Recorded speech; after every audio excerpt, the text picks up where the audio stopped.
There are people who can walk into a room and find the one person everyone secretly relies on in under 30 seconds. Not the loudest person, not the funniest. The one who already knows where the spare phone charger is. The one who remembers your coffee order, your kid's name, your worst week. By the end of this video, you might realize you already know exactly who that person is in your life. Or worse, you might realize it's you. Let me tell you about Marcus. He's the guy who shows up early to help set up the chairs and stays late to fold them. He's not doing it for praise. He genuinely likes being useful.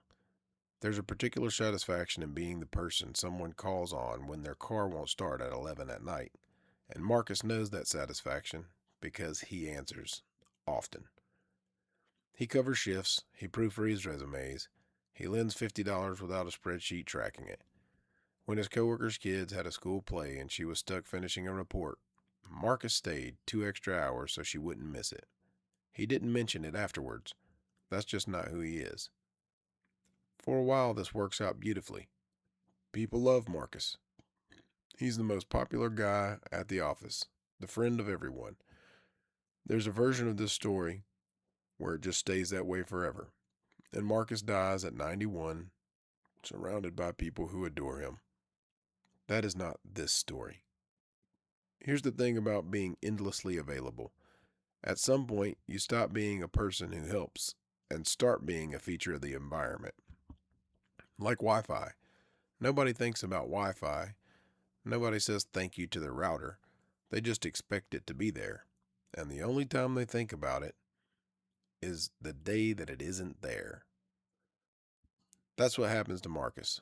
Slowly enough that he didn't notice the shift. The thank yous got shorter, then they got quieter. They eventually stopped being words and became more of an assumption, a sort of unspoken agreement that, of course, Marcus would handle, whatever it was. The favors stopped being favors and started being duties. Marcus's duties. Nobody voted on this. Nobody announced it. It just became normal. The way a path through grass becomes a permanent trail if enough people walk over it enough times. And here's a strange thing about people.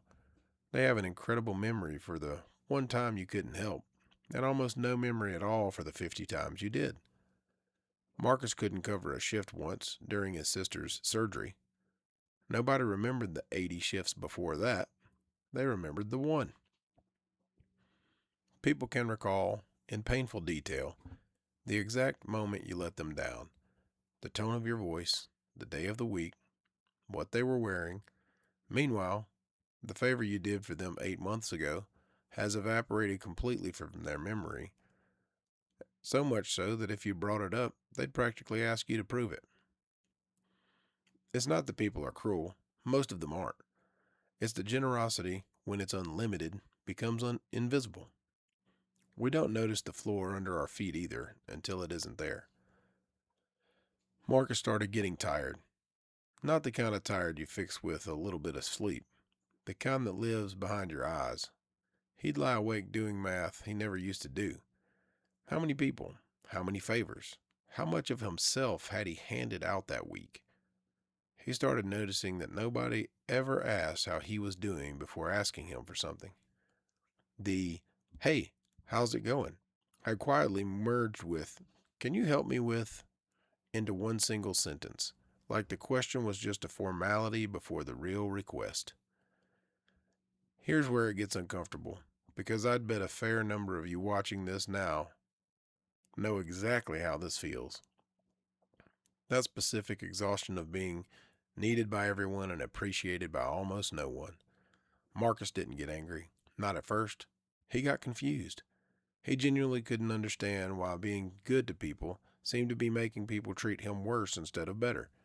Shouldn't kindness generate more kindness? Wasn't that the whole deal? He'd basically been operating his entire life on a theory that turned out to have a huge hole in it, somewhat the size of a parking lot. Here's the hole. Value to the human brain is almost always tied to cost. Not morally, just neurologically. Things that are difficult to get feel important. Things that are always available feel ordinary. This isn't cynicism. It's just how the wiring works in everyone, including you, me, your neighbor. You don't treasure the air you breathe until you're underwater. You don't treasure Marcus until he says no. And one day, Marcus said no. It wasn't even a big no. A coworker, let's call her Susan, asked him on a Friday afternoon to take her Saturday shift so she could go to a wedding. Marcus had plans, actual plans, the kind he'd been quite difficult to reschedule around other people's requests for years. He said politely that he couldn't this time. He would have thought he'd insulted her family. Susan's face did something Marcus had never seen before. Not disappointment, not offense, genuine, wounded anger. Like he'd broken a promise, except no promise had ever been made. She said, with real heat in her voice, "Wow. Okay, I guess I know where I stand now." And Marcus stood there, blinking, trying to figure out exactly what he'd done wrong. He'd said no maybe 4 times in his entire adult life, so this was completely new territory for him. But here's the small, quiet moment everything hinged on. The moment Marcus actually understood something for the first time. He realized Susan wasn't upset because he had changed. She was upset because she had lost access to the version of him who never would have changed, the one who would absorb any inconvenience so she wouldn't have to feel one. Her anger wasn't about the shift. It was about losing a resource she'd quietly assumed was permanent and free.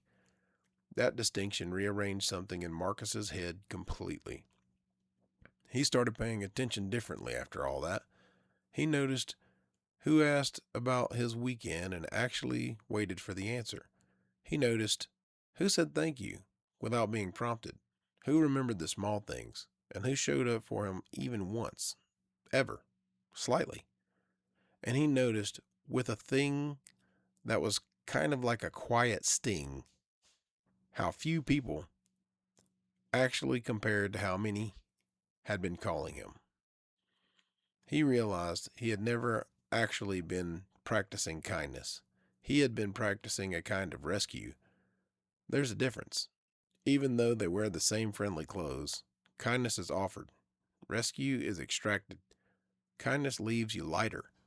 Rescue leaves you depleted and somehow feeling guilty for being tired. Marcus had spent years rescuing people who never needed rescuing in the first place. They just needed to ask, and he'd never given them the chance to handle it themselves, because saying yes felt better than watching someone struggle. He started saying no. Not constantly, not coldly, just more often, honestly, when honesty was the actual answer. Something interesting happened. Some people drifted off immediately, the way smoke leaves a room once you open a window. They stopped texting, stopped including him in plans that used to revolve around his availability. It stung for about a week, and then it didn't, because Marcus noticed something he hadn't accepted. He didn't actually miss them. He missed the idea of being needed by them, which is a very different thing from missing the person. And the people who stayed, they stayed exactly the same. Same warmth, same texts asking how he was doing for no reason at all. Nothing about them changed because nothing about their friendship had ever depended on what Marcus could do for them. That was the part that got him. The people who truly cared about him hadn't needed the old version of him. They'd just been quietly waiting this whole time for him to believe he was allowed to be a person and not just a service. The ones who loved Marcus didn't disappear when he stopped saying yes to everything. Only the ones who needed him did. If you know someone that could benefit from hearing this story, or you know a Marcus, please feel free to like and share the video with them.